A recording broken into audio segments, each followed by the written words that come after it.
Hi, this is Nagendra from మెనాస్క్రిప్ట్ channel. ఈరోజు మన topic Citadel season 2 web series review. ఇది అమెజాన్ ప్రైమ్లో తెలుగులో కూడా అవైలబుల్గా ఉంది. ఫస్ట్ ఆఫ్ ఆల్ ఈ వెబ్ సిరీస్ కోసం చెప్పాలంటే పర్లేదు భయ్య, ఓకే వెబ్ సిరీస్. మరీ అంత ఎగ్జైట్మెంట్గా లేదు, మరి అంత స్టోరీ కూడా లేదు, నార్మల్ స్టోరీ. ఇప్పటి వరకు చూసిన చాలా కథలను అటు తిప్పి ఇటు తిప్పి అదే స్టోరీని తిప్పి నార్మల్గా చూపించారనమాట, అంతే. సిటిడెల్ అనేది మనకి సీజన్ 1 మీరు చూసే ఉంటే, సిటిడెల్ అనేది ఒక గూఢాచార సంస్థ. అది సిఐఏ, MI6 వీటన్నిటికన్నా అతీతంగా పనిచేస్తుందని ఈ స్టోరీలో చూపించారు. మన ఇండియాలో కూడా ఈ సిటిడెల్ సిరీస్ని తీశారు. అది రాజన్ డీకే డైరెక్ట్ చేసిన and Varun Dhawan and Samantha Honey Bunny, Citadel Honey Bunny అనే వెబ్ సిరీస్ రిలీజ్ అయింది. అందులో వీళ్ళిద్దరికి కూతురే ఇప్పుడు మన ప్రియాంక చోప్రా, అదే నడియా సింగ్ అనమాట. ఆ కనెక్షన్ ఇంకా ఎక్కువ చూపిస్తారేమో అనుకున్నాను, కానీ అది అంతగా తేల్చేశారు అక్కడికక్కడ.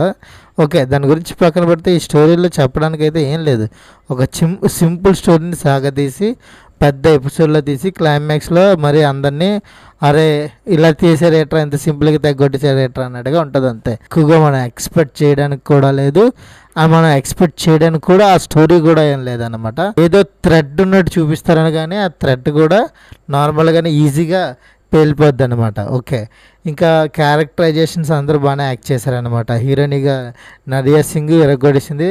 తర్వాత రిచర్డ్ మేడెన్ అంటే మ్యాన్సన్ కేనే, అదే మెయిన్ హీరో, ఆయనకున్న పరిధిలో కూడా ఆయన యాక్టింగ్ బాగానే చేశారనమాట. ఇంకా మిగిలిన క్యారెక్టర్లు కూడా వాళ్ళకున్న పరిధిలో వాళ్ళు బాగానే యాక్ట్ చేశారు. బ్యాక్గ్రౌండ్ మ్యూజిక్ కానీ, స్టైలింగ్ కానీ, కాస్ట్యూమ్స్ కానీ ఎవ్రీథింగ్ ఈజ్ పర్ఫెక్ట్గానే ఉన్నాయి. ఎందుకంటే బడ్జెట్ వాళ్ళ దగ్గర పర్ఫెక్ట్గా ఉంది. అది అమెజాన్ ప్రైమ్ మనకి రిలీజ్ చేస్తుంది కాబట్టి అంత నీట్గానే వాళ్ళకున్న రేంజ్ని బట్టి వాళ్ళు క్వాలిటీగానే తీశారని చెప్పాలి. బ్యాక్గ్రౌండ్ మ్యూజిక్ మరి నచ్చలేదు, అసలు బాగాలేదు అసలు. ఈ స్టోరీలో బ్యాక్గ్రౌండ్ మ్యూజికే చాలా ఇంపార్టెంట్, కీ రోల్ ప్లే చేసేయాలి. కానీ కొన్ని సిచ్యువేషన్స్లో బ్యాక్గ్రౌండ్ మ్యూజిక్ అనేది చాలా లోగా అనిపించి మనకి అంత కన్వీనియంట్గా అనిపించదు అనమాట. దానివల్ల చూసే ఫీలింగ్ కూడా తగ్గిపోతుంది. ఆల్రెడీ స్టోరీ లోగా ఉంటుంది, బ్యాక్గ్రౌండ్ మ్యూజిక్ వల్ల కూడా బతికిందిరా అంటే అది కూడా బాగాలేదన్నమాట. ఇంకా స్టోరీ విషయానికి వస్తే చాలా సింపుల్. ఏంటంటే ఒక ఎథికల్ లేని ఒక రష్యన్ ఏజెంట్ ఏం చేస్తాడంటే తనకున్న పరిజ్ఞానంతో ఒక ఆర్టిఫిషియల్ ఇంటెలిజెన్స్ ద్వారా హ్యూమన్స్ అందరినీ కంట్రోల్ చేసే ఒక మిషన్ తయారు చేశాడు.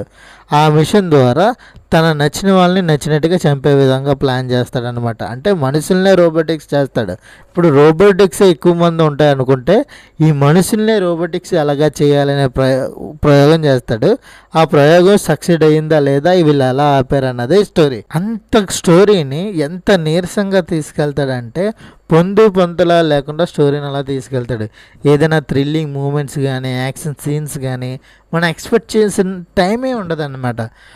కొన్ని సీన్స్ అయితే అరా ఎంత బోరింగ్ ఉంటాయి, ఎందుకు రా పక్కకు తీసేయండి అనిపిస్తుంది అనమాట.